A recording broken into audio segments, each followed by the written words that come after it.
Hi friends, welcome back to my channel. இப்போ வந்து பார்த்திங்கன்னா ஒரு இனிப்பு தோசை தான் வந்து பண்ண போகிறோம். கருப்பட்டி தோசை. இது வந்து நம்ம வந்து இன்ஸ்டண்ட்டாக பண்ணுற மாதிரியான ஒரு தோசை தான்.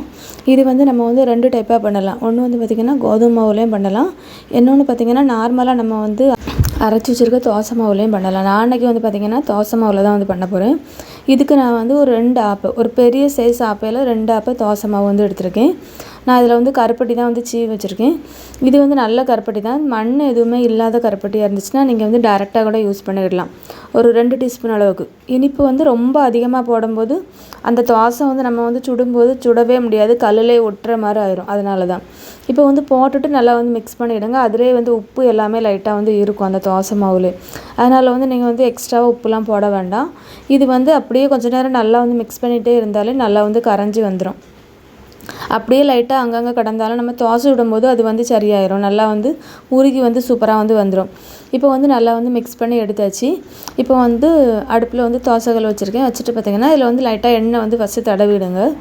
தடவிட்டு பார்த்திங்கன்னா ஒரு சின்ன சைஸ் தோசை நம்ம வந்து மாற்றி போட்டு தான் அந்த தோசையை வந்து சுடணும். மூடி வச்சுக்கிட்டா நல்லா இருக்காது. அதே மாதிரி மாவு வந்து கொஞ்சம் திக்காக தான் இருக்கணும். அப்போ தான் நம்ம வந்து சுட்டு முடித்து எடுக்கும்போது நல்லா பஞ்சு மாதிரி சாஃப்டாக இருக்கும்.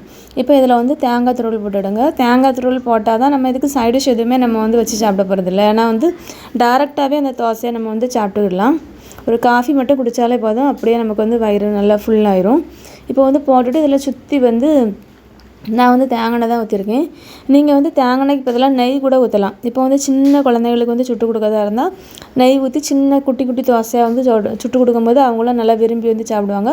அதே மாதிரி பார்த்திங்கன்னா கருப்பட்டியில் வந்து நிறைய கால்சியம் சத்து அந்த மாதிரி நிறையா இருக்கனால இந்த மாதிரி அப்பப்போ நம்ம வந்து சுட்டு கொடுக்கலாம். இது வந்து நம்ம வந்து பார்த்தா பேன் கேக் மாதிரியே தான் நம்மளுக்கு வந்து இருக்கும். நல்லா சாஃப்டாக இருக்கும். ஆறுனா கூட இந்த தோசை வந்து நம்ம வந்து பிச்சு எடுக்கும்போது அவ்வளோ சாஃப்டாக இருக்கும். கண்டிப்பாக இதை வந்து ட்ரை பண்ணி பாருங்கள். நீங்கள் வந்து கருப்பட்டிக்கு பதிலாக இதில் வந்து சர்க்கரை கூட யூஸ் பண்ணிக்கிடலாம். இப்போ எல்லாமே சுட்டு எடுத்தாச்சு.